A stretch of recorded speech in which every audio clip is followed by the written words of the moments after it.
ចាសូមជម្រាបសួរបងប្អូនអតិថិជនទាំងអស់ដែលតែងតែគាំទ្រនឹងផលិតផលរបស់នាងខ្ញុំ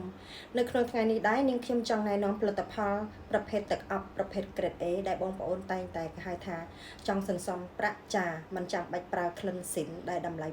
$200ឬក៏បងប្អូនថាចង់ប្រើតម្លៃ$200អូខេបងប្អូនអាចកាន់លុយ$200ទៅទិញនៅក្នុងហាងធំៗបានប៉ុន្តែនៅក្នុងថ្ងៃនេះនាងខ្ញុំចង់ជម្រាបទៅជូនបងប្អូនថាប្រសិនបើបងប្អូនចង់ចាយលុយឲ្យសន្សំសំចៃឲ្យបានក្លិនក្រអូបផ្សេងទៀតបងប្អូនអាចជ្រើសរើសនឹងផលិតផលទឹកអប់ខាងនាងខ្ញុំបានដែលមានតម្លៃសមរម្យអាចឲ្យបងប្អូនប្រើប្រចាំថ្ងៃបានដែលមិនចាំបាច់ប្រើលុយ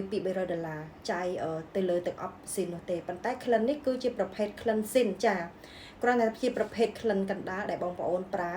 ជាប្រចាំថ្ងៃគឺมันប៉ះពាល់ដល់សុខភាពគឺมันមានជាតិអាល់កុលខ្លាំងបាញ់ទៅឈូឆៅឬក៏បាត់ក្លិននោះទេក្លិនរបស់វាគឺ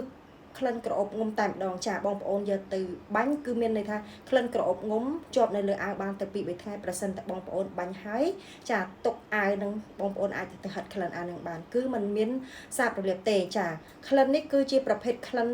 ស៊ីនពីប៉ារីសតែម្ដងបងប្អូនអាចជឿពីខាងនាងខ្ញុំបានដែលមានកម្រិតថា 100ml ចាមានក្លិនប្រុសក្លិនស្រីចាបងប្អូនណាមានក្លិនកូកូចាបងប្អូនមានក្លិនកូកូមាន YSL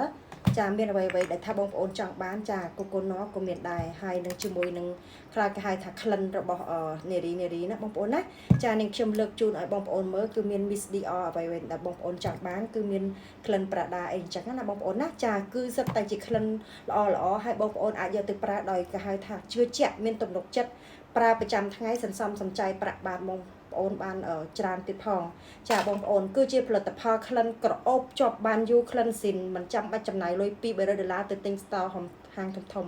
គ្រាន់តែចំណាយលុយ